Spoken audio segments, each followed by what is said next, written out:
Mm-hmm. All right. Thank you. Call the meeting to order. First item on the agenda is approval of the agenda.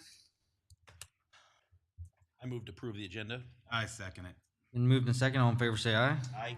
All opposed, nay. Motion passes. Next item is the consent agenda.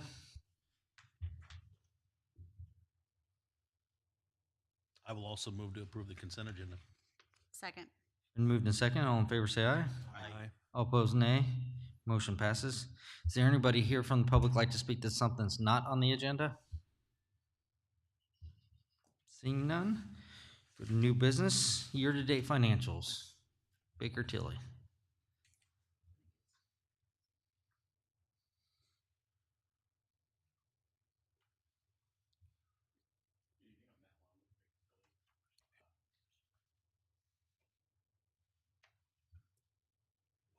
I'm Matt Lom with Baker Tilly. Good evening.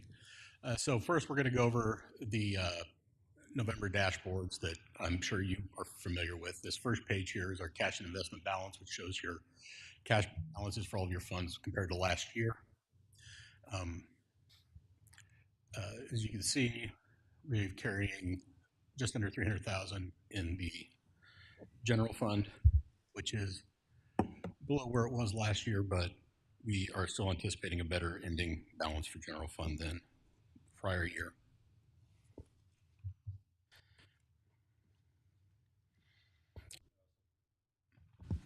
I would also point out the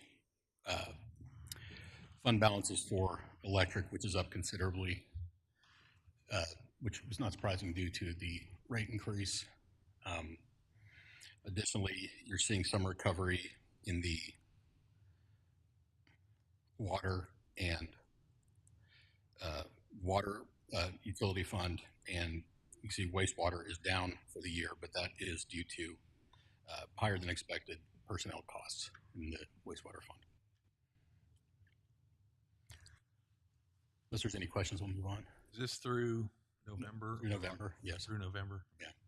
Thanks.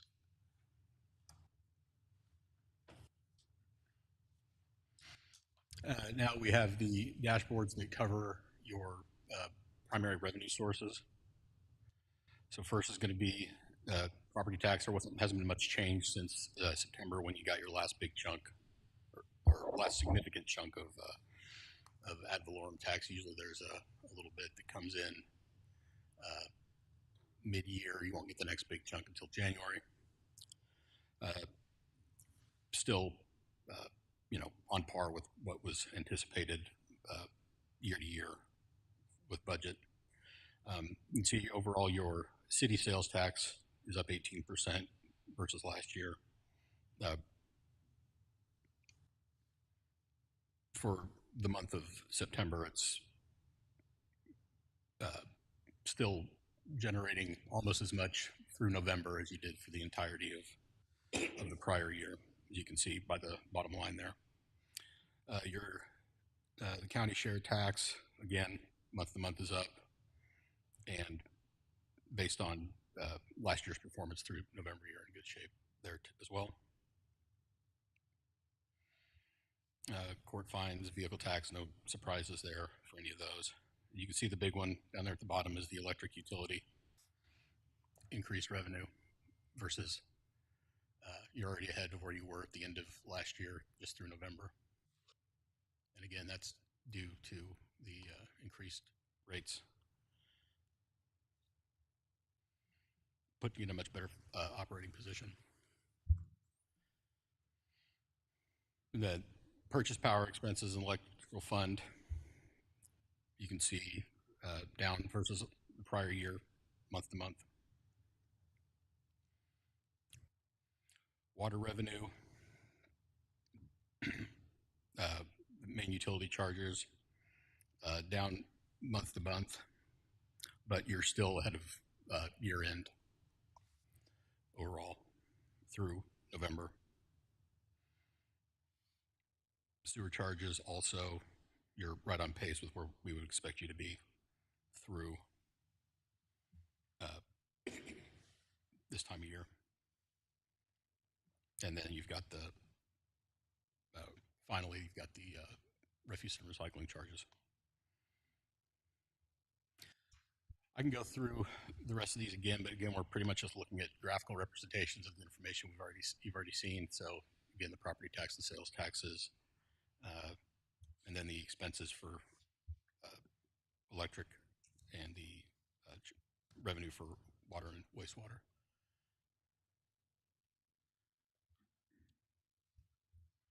Keep going. On this one or go to the next? Go ahead and go to the next.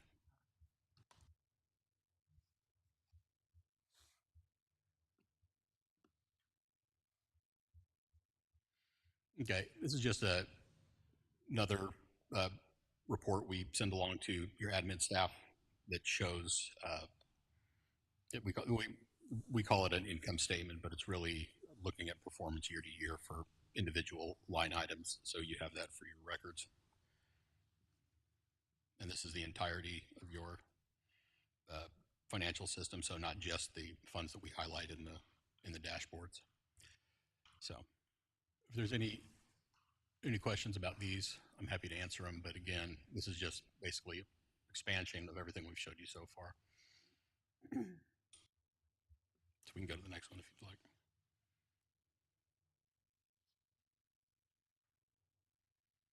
The treasurer's report is sort of your cash balance report, showing how the cash balance for each fund is separated out by the different areas where cash is kept. So again, this includes all of your operating funds.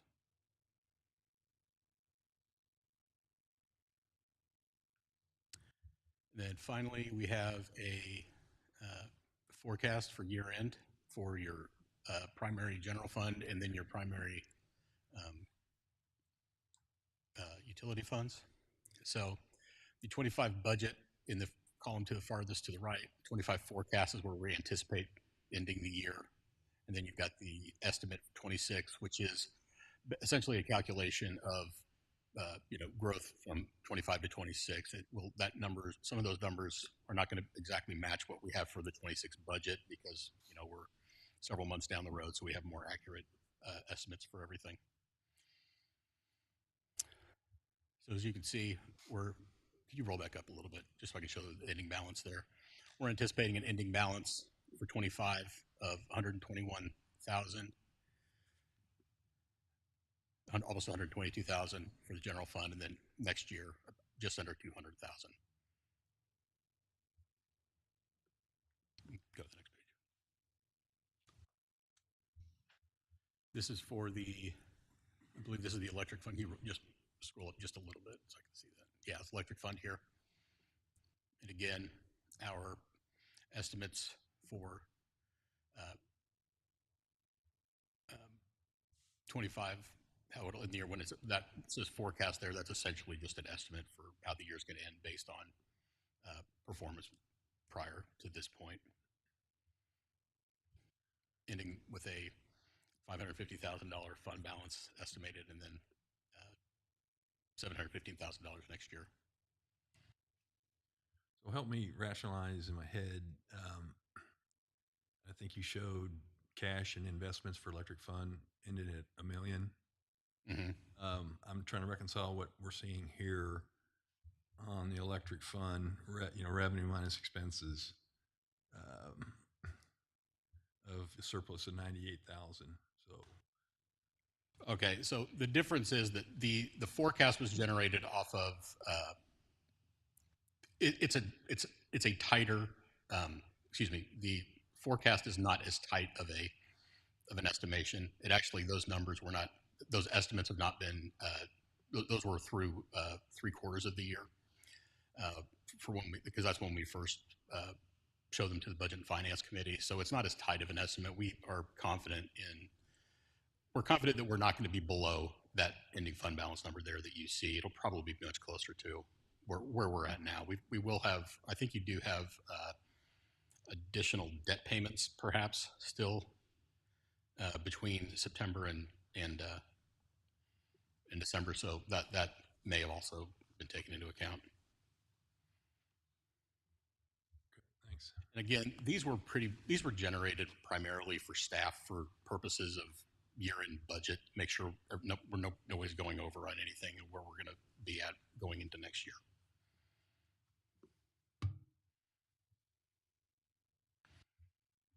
Go to the next one. Yeah. Next, we have water fund.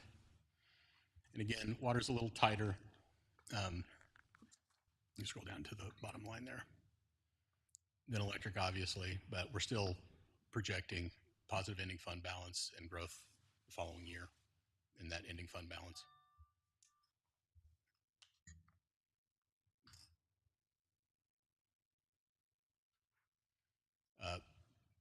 Expenses for the wastewater fund have been much higher than were anticipated. And that's mostly due, if you can see that personnel line item is up almost $100,000 versus the prior year.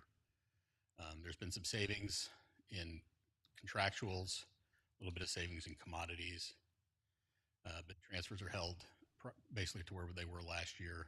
Debt payment's about the same as it was last year. You're gonna have a little bit of debt rolling off next year. But again, the personnel line items are what are causing that, growth of expenditure there.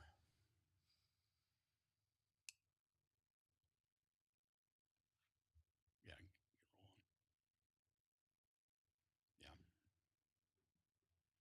So, and we met, Baker Tilly, Ben and I met with your department heads a couple of weeks ago to go over this in detail, and we're comfortable with everything so far. Department heads seem to be happy with going through that process as well. Any other questions for Rick or Dylan? Just, I guess, a suggestion, and we talk a lot about reserve.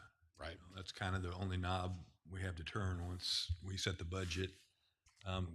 So reserve is really equates to whatever the rates are going to be. Right.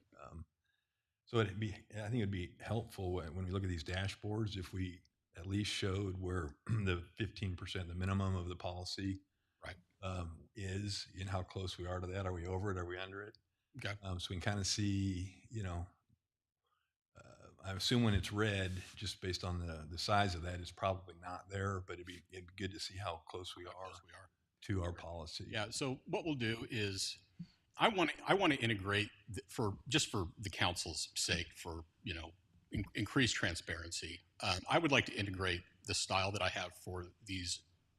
This set of dashboards is something that I've actually put together since I've taken over. And I'd like to integrate something like this into those dashboards going forward, because I want you to be able to see clearly beginning and ending fund balances and what that does to year end. And I'd like you to be able to see that number as it changes throughout the year versus the prior year. And so we'll include, it won't be very difficult, I don't believe, to include your reserve funds into this as well. So you're seeing what those numbers look like as well. That way you've got, all your utility reserves right next to your utility operating funds, and there's no question about it. So, yeah, that'd be great. I think just, make sure, when you calculate the reserve, there's about 6 different ways to do it. And I think what we've been trying to do is, that policy 15 to 25% was based off of the operational costs. Right. And so not the full, full expenditures, the ones that, are set by contract. So it's really that fund policy of things that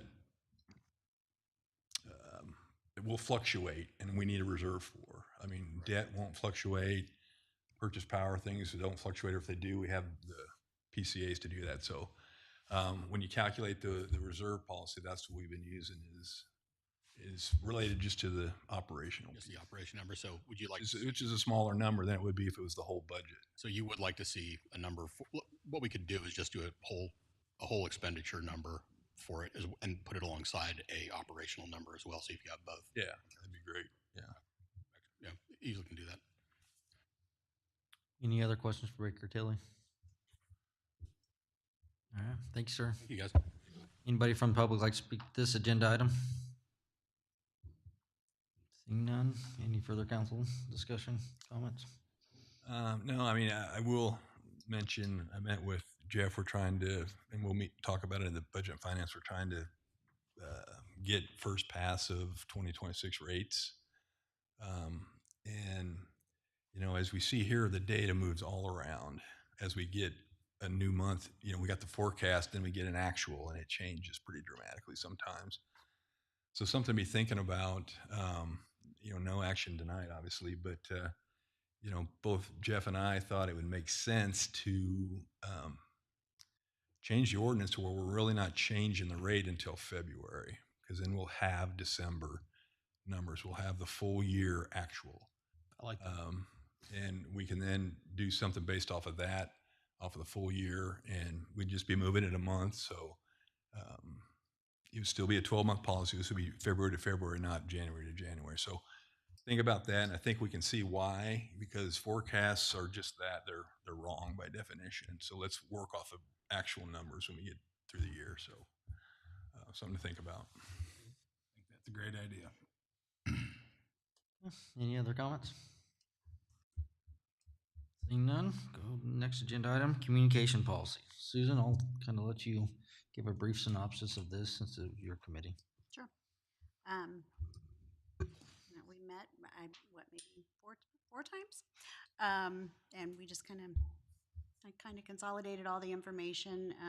We looked at different channels for communicating and what items need to be communicated and to who. So, I started with the matrix, kind of identifying those items, and then just taking all the information that we discussed in the communications committee. We put together this strategy, which is also in your packet, and I think it's pretty comprehensive and covers everything that we talked about. Huge kudos to everybody that volunteered to be in this committee. Rachel Moore was really instrumental in helping me write the final policy, so a huge thank you to her as well, and to Scott. I just sat there and watched you guys work. You guys did a great job and came up with this. It was awesome. Anybody from the public like to comment to this agenda item? Seeing none, we'll close public comment. Any council discussion? I just think we need to keep this in front of us, and where we have the gaps in the matrix, we need to probably, as part of the strategy, is focus on what gaps do we want to fill this year, right? And then how would we do that? And then actually it'd probably be 27 if we haven't set the budget. So find things that we want to do that we think are the most important, and then figure out how we would do that. And then if we need to fund them, then we got a budget for them. So we got to get that far ahead of it. So I think this is a great starting point we could use as kind of the baseline for communication policy. So thank you for doing it. Any other comments? Not, I will entertain a motion.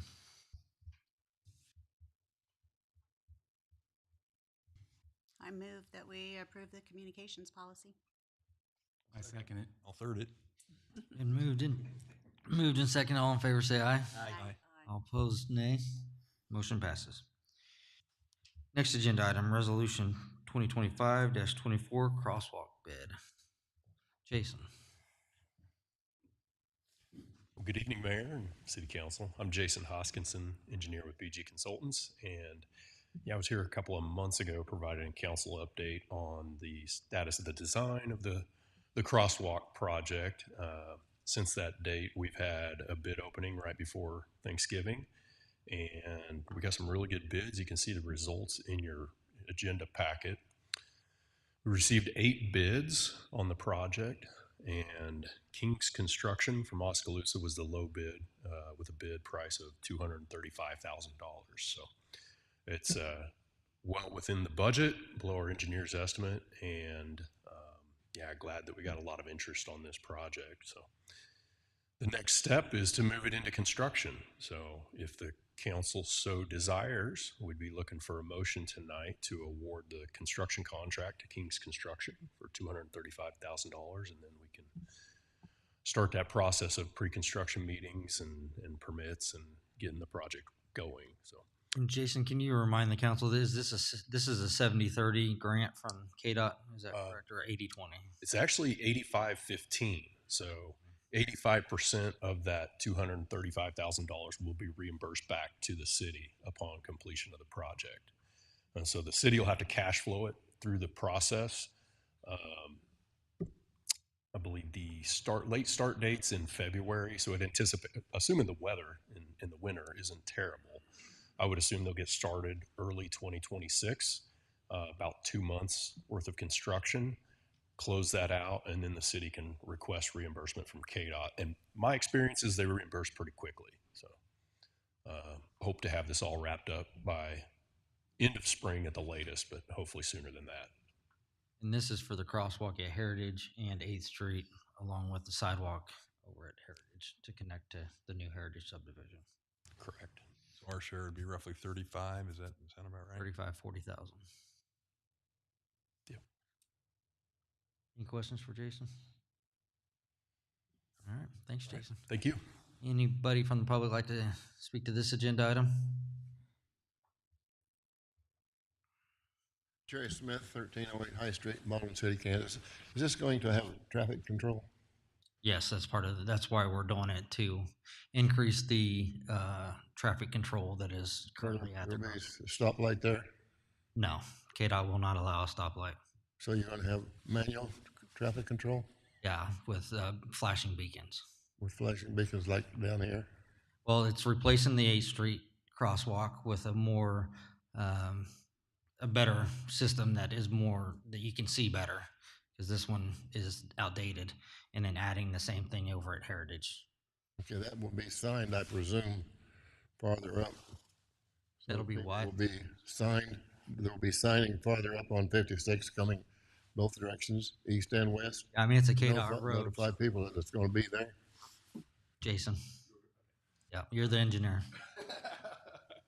Yeah, it's both locations will have pedestrian activated buttons Yeah. and their rapid flashing beacons, and then there'll be advanced signage based on speeds. So like out towards High Street, they'll be 500 feet ahead of the crosswalk or something like that. And there'll be oversized signs as well. Will there be signs on High Street too? It's on 56 highway. Sorry, they'll just be on 56. Anybody else like to speak to this agenda item? Seeing none, council discussion. I'm glad we're finally getting to move on this Yeah. after such a long time. Been a long time. Yeah, I mean, it's a small price to pay, $40,000 for, huge safety measures that been needed for a long time. Yep. With that, I'll entertain a motion. Julie, I know you want to make this one. Okay.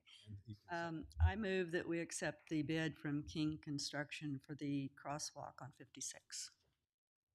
Second. Been moved and seconded. All in favor say aye. Aye. All opposed, nay. Motion passes. Next agenda item is the Blackjack Board appointment. Oh, okay. Thanks. So Julie will need a motion to approve the resolution 2025-24. I move that we accept the resolution number 2025-24 for the crosswalk on 56 Highway. Second. It's been moved and seconded. All in favor say aye. Aye. All opposed, nay. Motion passes.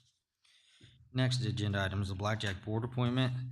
The committee met and interviewed 7 applicants, and the 3 applicants that are recommended by that committee are Roger Boyd, Marta Jordan, and Susan Pitts.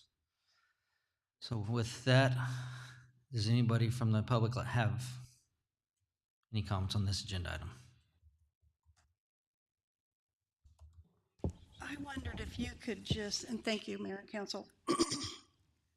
I don't think I understand, does the city own Blackjack? Does the county own Blackjack? Are we Both. working Both own Blackjack. together? Yeah.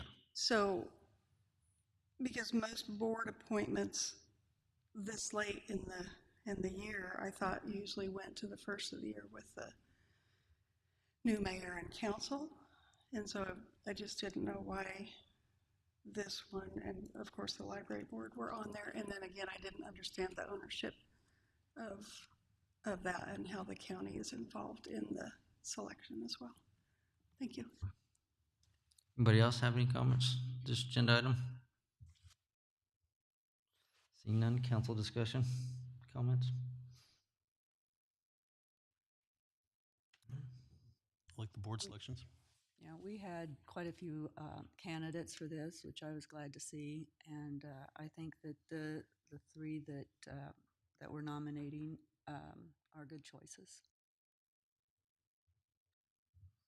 With that, I'll entertain a motion.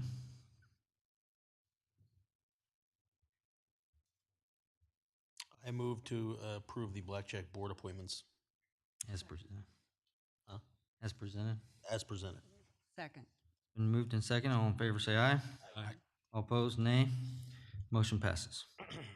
Next agenda item is the library board appointment. Held those interviews as well. Had 2 applicants for the library board, and the recommendation from that board was Cassie Bailey. Is there anybody from the public like to speak to this agenda item? Seeing none. All right, council discussion. I will entertain a motion.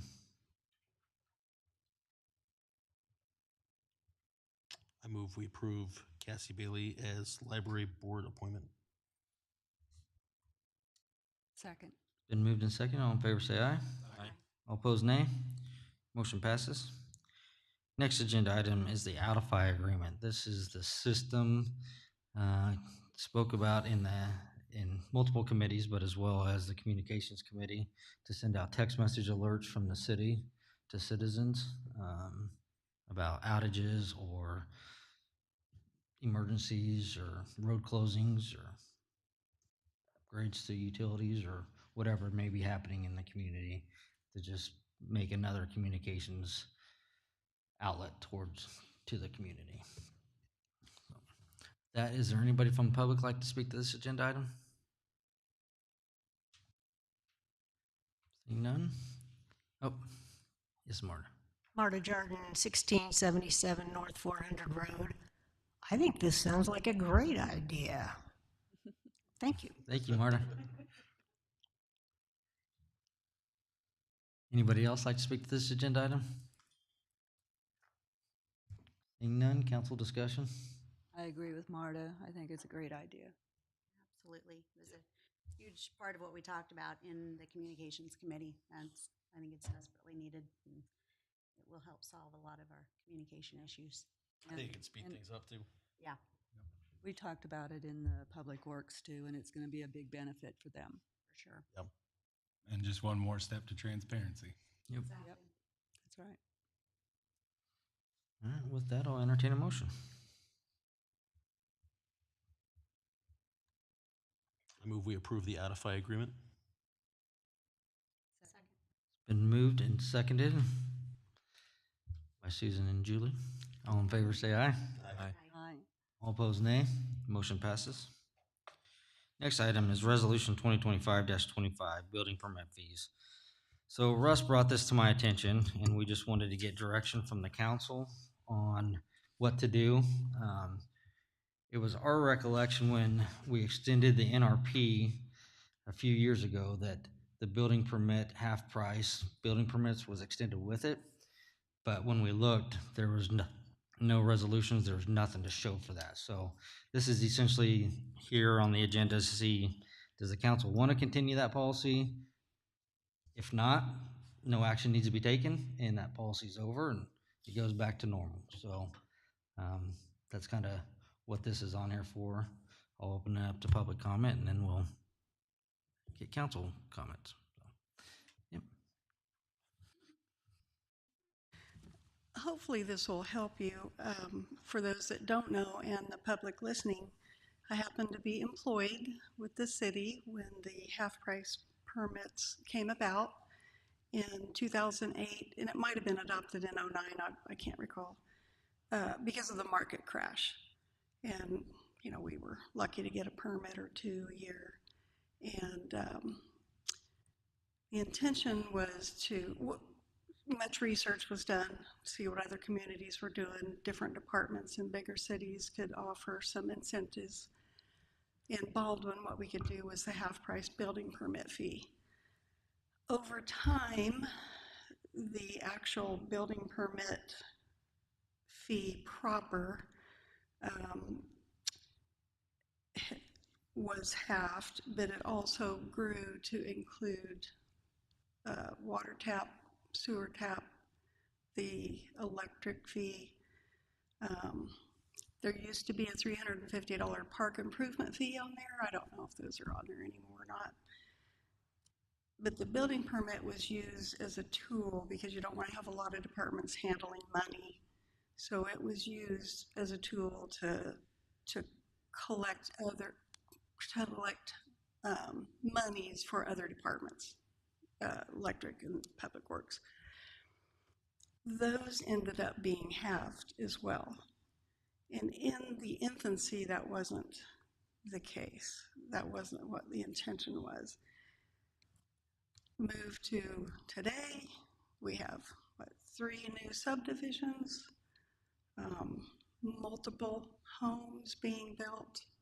I don't think there's any reason to continue the half price because I don't think we need that to entice. And I think with the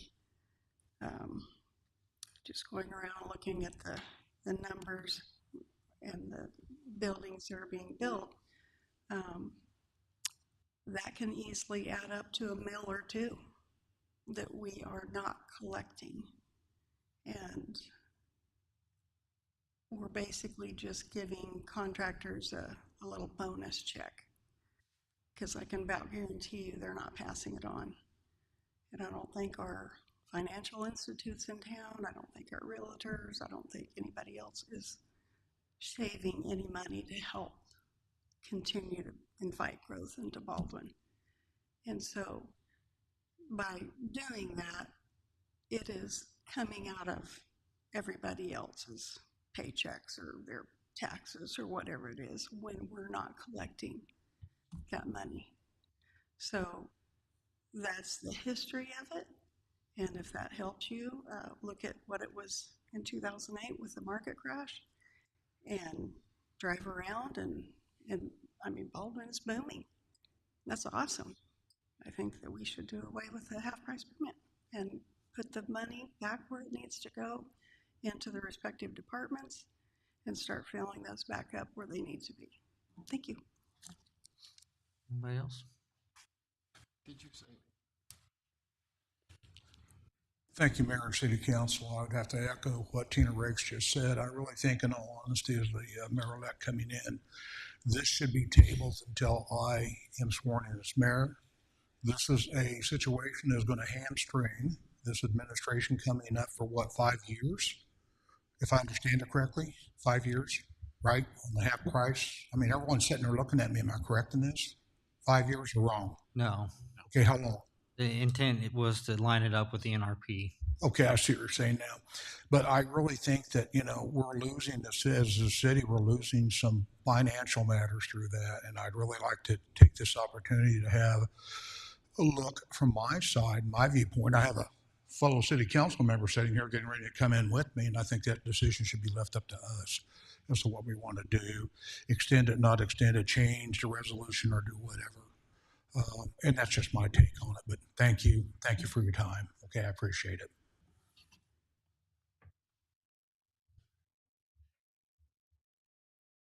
High Street.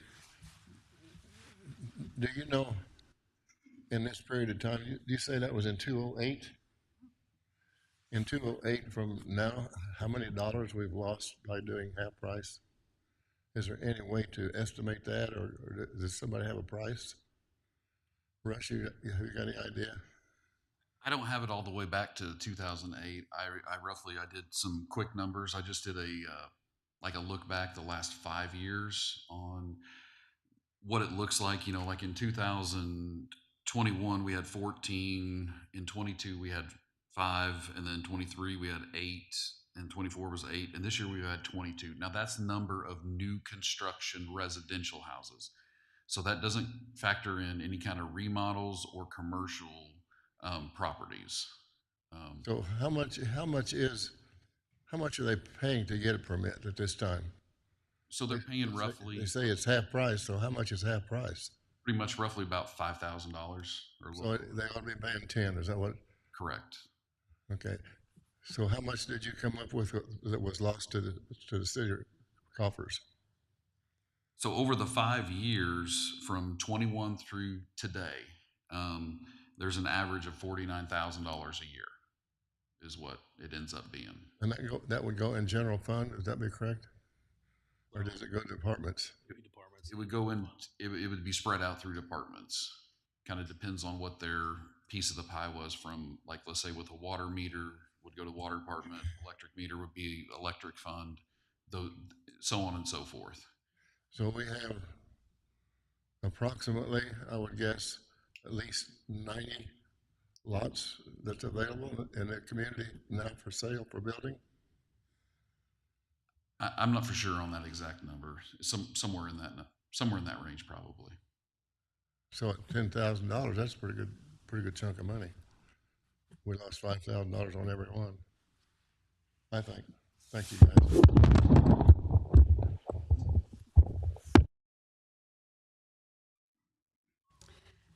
This year alone, what did we had how many building permits?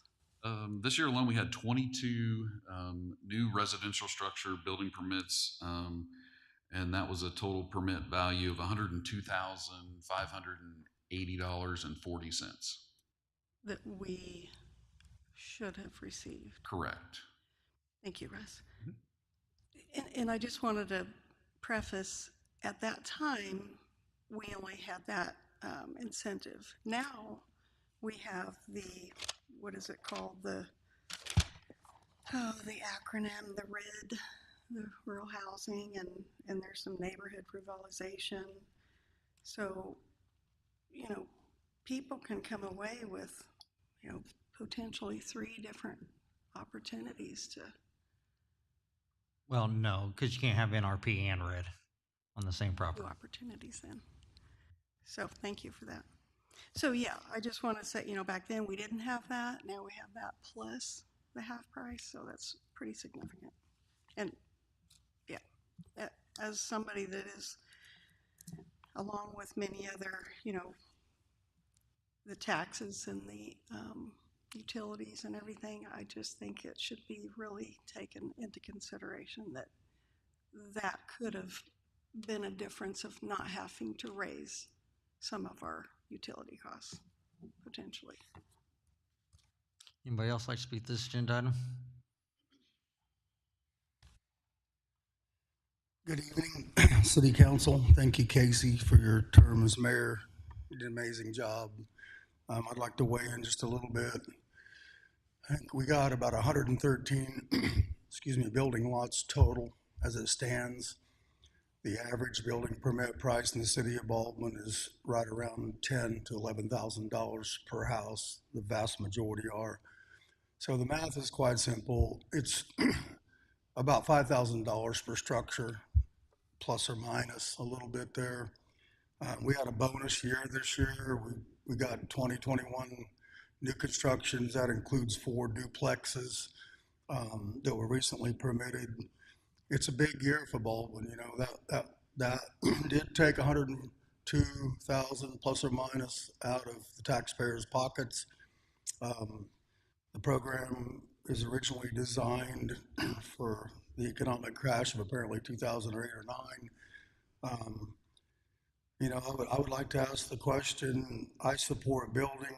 Our code office is getting the permits out in a day or 2. And we are doing everything we can to facilitate bringing in the builders and keeping things moving here. 4 duplex permits that were issued the other day. The city took a $32,600 loss in one day. My question would be, can we sustain that and how long? One day, over $32,000. Not including infrastructure on those lots were materials only. No electrical labor, no markup, just materials, wiring. I guess it's been that way for a while, but so at what point do the taxpayers pick up the bill for, we're saving $4,500, $5,000 on a permit. The houses in Baldwin today are selling from $420 to about $480. it's amazing the price of it all.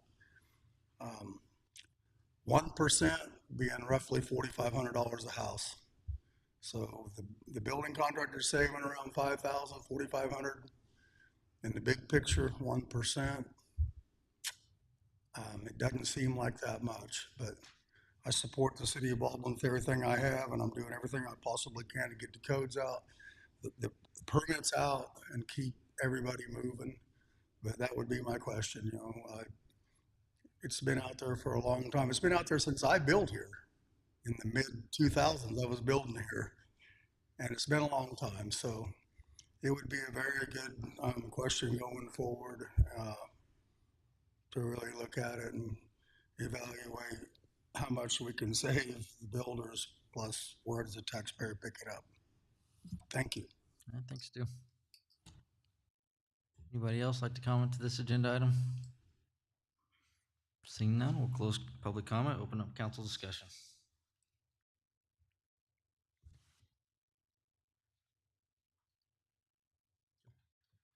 Heard some good points. I think the big question here is, do you have 22 new constructions in 2025 if you don't have the incentive? And how the heck do we measure that?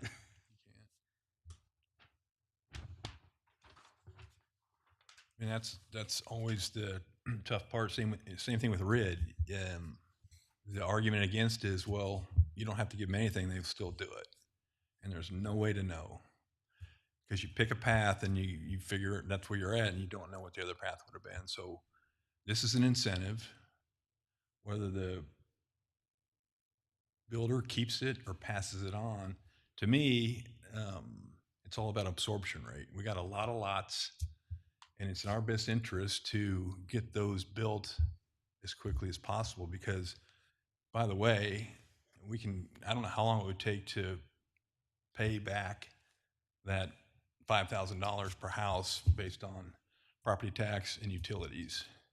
It's a very short period of time that if you build one house that you wouldn't have otherwise, it's gonna pay for that so-called loss. It's not a loss. It's just something you're not doing. So I'm interested in trying to differentiate from Lawrence and Eudora. They're trying to attract builders and trying to get their lots filled as quickly as possible. So to me, this is an incentive to do that. It is temporary. I think the lineup with NRP, it ends in 1st of 2027. So this would line up with our NRP, so it would end March 1st of 27. So basically, 14 months. 14 months. And then we would have to revisit it. Correct. And then we can have the discussion about, would whatever happens between now and then have happened to that extent if we didn't have this? It'll be impossible to tell, but that's really what we're talking about. I think we just need to get rooftops in to start paying property tax, when RID expires. But more importantly, we'll get the utility piece day one. So they will be paying for utilities, infrastructure, which will spread out our costs for those utilities and then essentially lower the rate for everybody, the more rooftops we have. So that's the other way to approach it. So those are my thoughts. Yeah, I'm kind of leaning your way, Scott. It's an incentive, and the risk of removing that incentive is finding out that it was in fact incentivizing, and then we've got empty lots, and we're not collecting property tax or those utilities.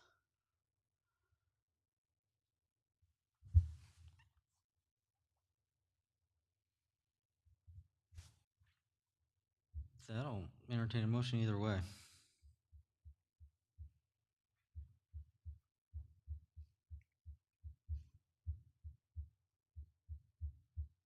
I like the idea of revisiting it in 27.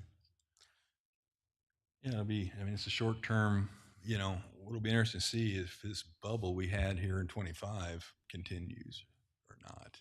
Yeah. And then we can determine whether this played a part of it at all, or try to. And and end it. And if it's a 5-year situation, I think we'd have to have some more conversation around it and think, but we've averaged 8 to 10 houses before last year over the previous 4 years. So,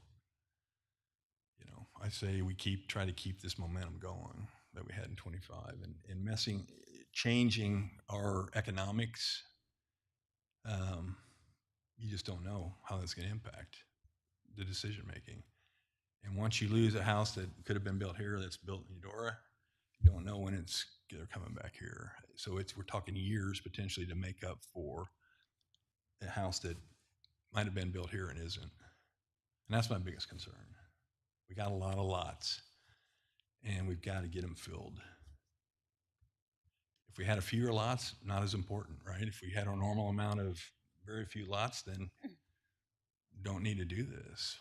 Much incentives. You just wait for somebody that wants to build here, and they'll come and build here. Yeah, I don't feel like this is the right time to change. It just concerns me that we are taking some incentives away when we're trying to fill these open lots. If somebody could show me how it doesn't affect that, then I'd be all in, but I haven't heard anything or seen anything that you can point to that.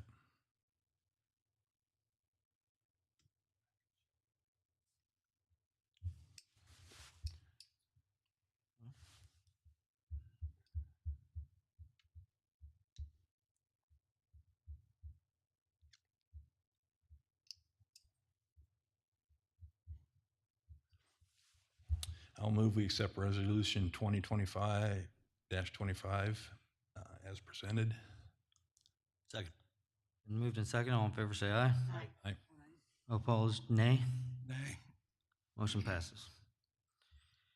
Next, MPO appointment. Julie, do you want to kind of talk about this since this is your request, your position? Yeah, I kind of agreed to do this earlier in the year, and because of my personal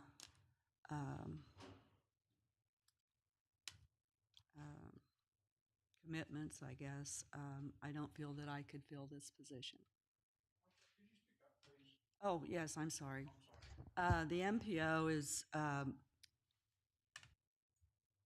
citizen from Baldwin, from Eudora, Leavenworth, I believe, Russ, isn't it? Compton. Compton, that's right. Anyway, they all are on the MPO board with Lawrence. And the year coming up, 2026, will be the Baldwin City person will be starting to do a voting on whatever they're coming up with to. Essentially, Gerald, the MPO is a Douglas County-wide organization that looks at walking and biking and different things like that. And the council, amongst the 5 of them, they decide which one of them wants to serve on that committee. Yep.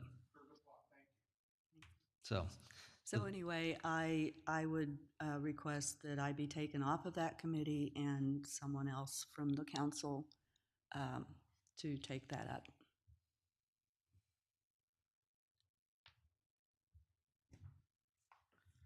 So this is wholly a council appointed position. It has to be one of you guys, I believe, by the bylaws. Yes, correct. It has to be a council member. I currently sit on the technical advisory committee for the MPO. So everything kind of comes through the technical advisory committee first before it hits the MPO committee where the council members sit on.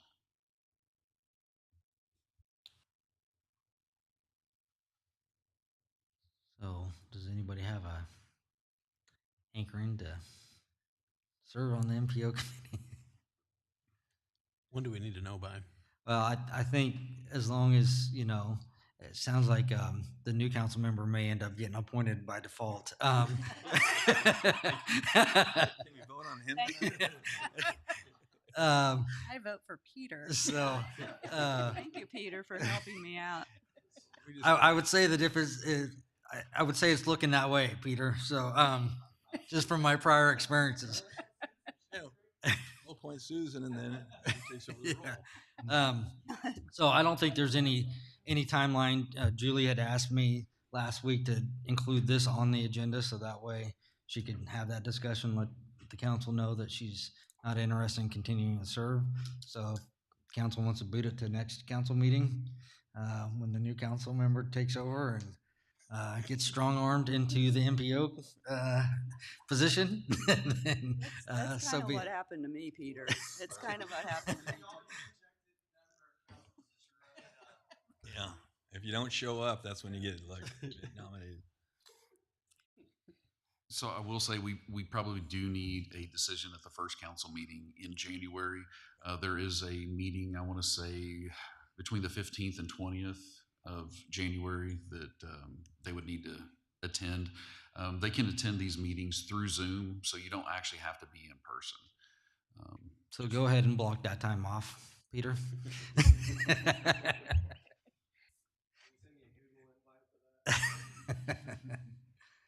I assume the council doesn't want to take any action, it seems. No. All right, we'll hold that over to the next meeting.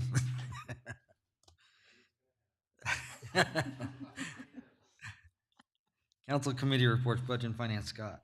We did not meet since the last meeting. Our next meeting, we need to adjust. Got a conflict at 7:30 in the morning, so it'll be. I'm going to propose either Thursday or Friday after 9:30. So I don't have a time yet. I will have to kind of pull the committee members and see when they can do it. But it will be this Friday or Thursday or Friday. Okay. Community development, Corey. We haven't met because our meeting's on the 22nd still. Looks like we're going to try to meet 4 o'clock, second floor City Hall. Public safety, Susan. We have not met. And To be determined. yeah, I guess the next meeting won't be my problem. That's true. All right. Public works, Jay. Yeah, we had a meeting on the 11th, and they just went over the first snow, plowing all the streets. They said it was a good snow to get back into the swing of things. They're getting all their extra sand and stuff for the roads in. It should be there now. They had plenty for this snow. They weren't shorthanded or anything. So they were excited to get out and push this nice snow. Then they are installing the culverts at the new properties owned by Mike Burns. And then for the pool in Sullivan, the Christmas parade went well. No issues to report on the public works side. All the parks are winterized for their bathrooms except for Sullivan. And we had a pool walkthrough and are getting ready to have a final walkthrough tomorrow with Jackson Pool to discuss some further needs before we make anything finalized. Water, they repaired 2 water leaks in the last month, both in the vicinity of 8th and Elm. Installed 4 new water services, and then the north water pump, had to replace the sump pump in the basement. And then they're working on a first aid agreement to stock all their first aid things in the public works department. And they are advertising for a maintenance tech position right now. For electrical, they're getting ready to put all the new fencing up on the substation, and we agreed on gray slats for the fencing to keep it, and we went with the 75 grade, so some wind flow will get through there to help cool the substation instead of going with a 95%. So it will look very nice once that fence gets up, and they are moving right along with the new substation project. Next meeting. Our next meeting will be January the 8th, 9 o'clock in the Public Works Building. Strategic planning, Scott. We have not met and don't currently have the next meeting on the calendar yet. Lake Advisory Committee, Jay? We actually met tonight before the council meeting, and just we're just plugging along slowly, just working through some things with the spillway and going over trail improvements to try to get more people out there, to get more eyes on it, and also working on the disc golf course, getting the concrete driving areas put in, and possibly get donations from businesses and stuff to sponsor those holes. So we're moving slow, but we're moving responsibly and making sure we do everything right out at the lake. We do not have a next meeting set up yet. I will send an email out and get it to Amra when we finalize one. Communications, Susan. We are done there, but I do hope that the council will continue to review that at least annually and revise it as needed. I know that without having Lynn, a lot of it's going to be difficult to implement. So getting that kind of feedback from Russ, and it's going to be, I think, very valuable to make it feasible. Staff comments? All right. The only comment I have is Christmas lights. First place was 316 Blaze Street. Second place was a tie. 1016 Kathy's Court and 118 Wesley Street. And then third place was 1105 Dearborn Street. So those were the Christmas light winners. With that, any council comments? So Peter won? He did. Hey. Not even in office yet, man. How'd you rig the thing? All right. With that, I'll entertain a motion for executive session for attorney-client privileges to discuss non-elected personnel with myself, the city council, and Shay Downing until 8:10.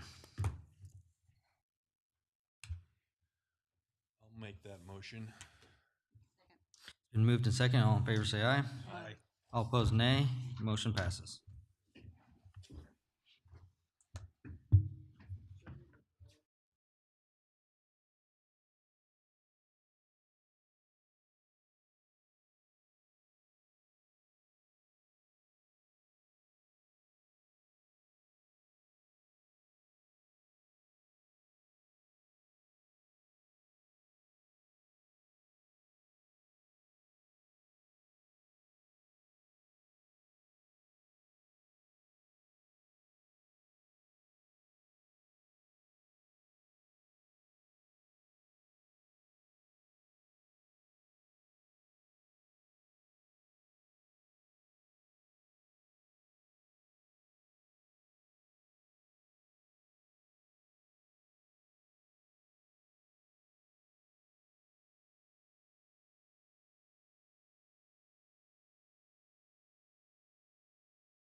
Back into order. And entertain a motion.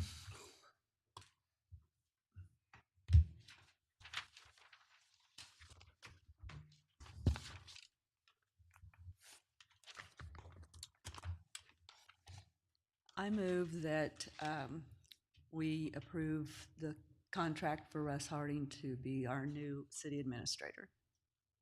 Second. Been moved in second. All in favor, say aye. Aye. All opposed, nay. Motion passes.